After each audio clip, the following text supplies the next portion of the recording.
singular value decomposition of a matrix is a central matrix decomposition method in linear algebra. It's often referred to as the fundamental theorem of linear algebra because it can be applied to all matrices, not just square matrices, and it always exists. We begin with the theorem. Let A be a rectangular matrix of real numbers of size n by n, and rank R between 0 and the minimum of m and n.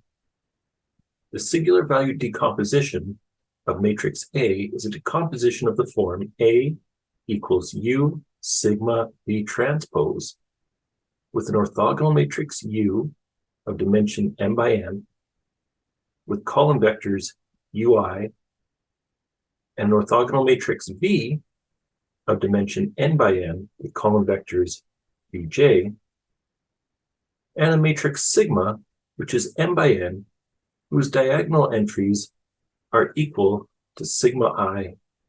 They're all greater than 0, and the off-diagonal entries of sigma are 0.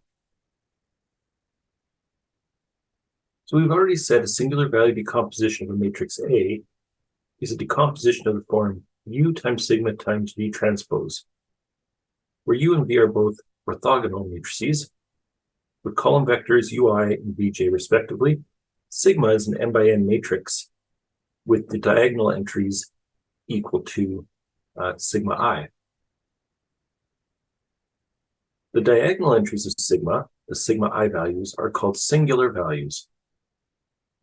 The vectors ui from matrix U are called left singular vectors, and the vectors vi from matrix V are called right singular vectors. By convention, we order the singular values from highest to lowest.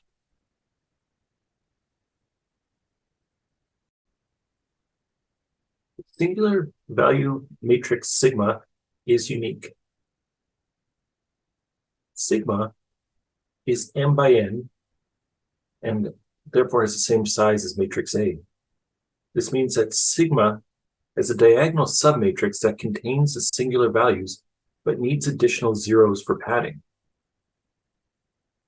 If n is greater than n, so if the number of rows exceeds the number of columns, then sigma is a diagonal structure up to row n and consists of row vectors of 0 below that.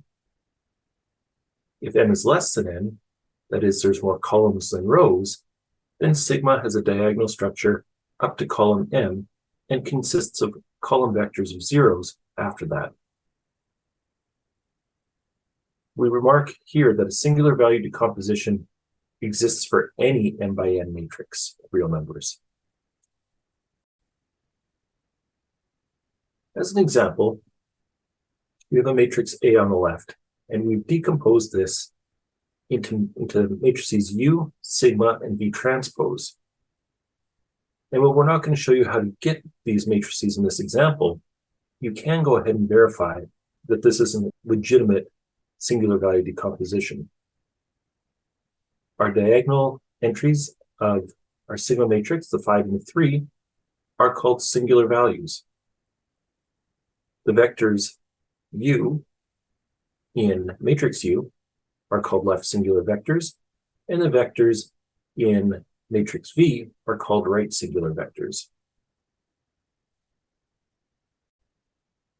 In our next video, we're going to take a look at some of the intuition regarding these singular value decompositions and get a little bit more involved in how to actually construct them.